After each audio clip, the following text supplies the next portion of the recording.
mind you, after a big kayak, it's a bit hard. Did you enjoy your meal? Yep. Okay.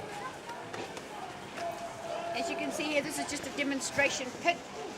Now we start off with the first thing. We're very lucky here. We have volcanic rock, which is nice and heavy and smooth, and it holds in all the heat. Okay. Now and again, we might have a little explosion and end up with bits like that. Okay. But majority of the time, it's always doesn't break. What we do is we dig a big hole, and then we crisscross like this. This is manuka wood. It's very slow burning because your rocks have to burn for about 2.5 to 3 hours, or about 2 to 2.5 hours. They have to go from red to white. They have to be really hot because that's what cooks your food. So after about an hour or so, you keep pushing the wood underneath as the rocks start dropping. In the end, they will either drop into the hole. When there's a lot of fibres down there, so everything is burning, you can either have another hole at the side like we've done here, take out the rocks and put them over here, which is what they've done here, okay?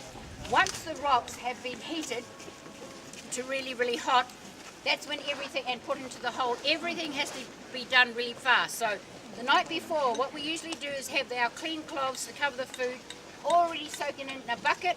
Then we put this, I'm sure you've all got the sacking where you're from. This is absolutely wet as well, okay? Everything that goes on top of the food has to be wet. Before the food gets put in, we hose the rocks. Why would we hose the rocks? Steam. Thanks, Chief. And yeah, to get the steam going. The first crate of food, we use actually steel crates here.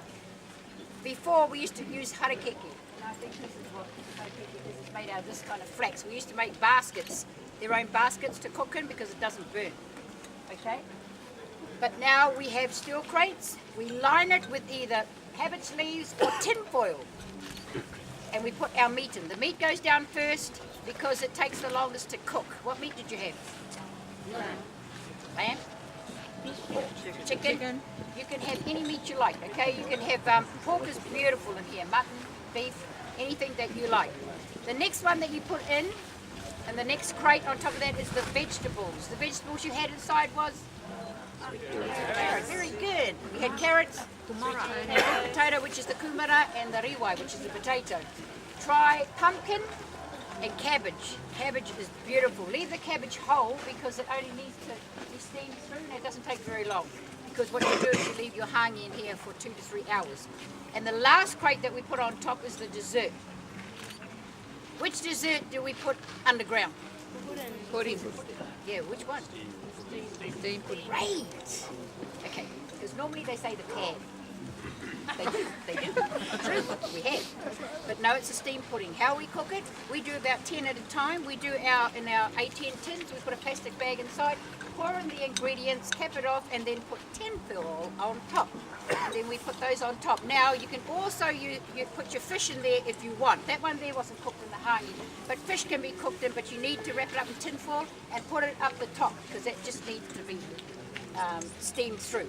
After all this is done, the person at the side is still hosing the rocks to keep that going. You put over your wet cloths, then you put this across the top, okay, like that. 1, 2, 3. And the last thing you put on is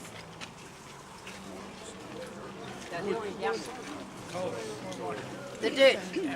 Okay, put the dirt back. That's why when you dig the hole, you save your dirt, put it all on top, pat it all down, make sure you're not losing any steam whatsoever. And about 3 to 3.5 hours later, you pull it up. Okay, take everything undone and just pull this beautiful food up. And if it's not cooked, put it in the microwave.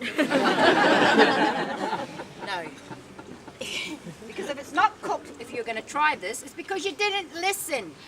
The rocks have to be how long? 3. For those of you who were standing here when I first started. The rocks have to be heated up till they are from red to white. Absolutely. That takes about 2 to 2.5 hours. And then the hangi takes 3. What goes down the bottom first? Meat. Very good. The next one? And the next one? Now you're not going to have 10 unless, you know, Māori people, this is how we've always done it.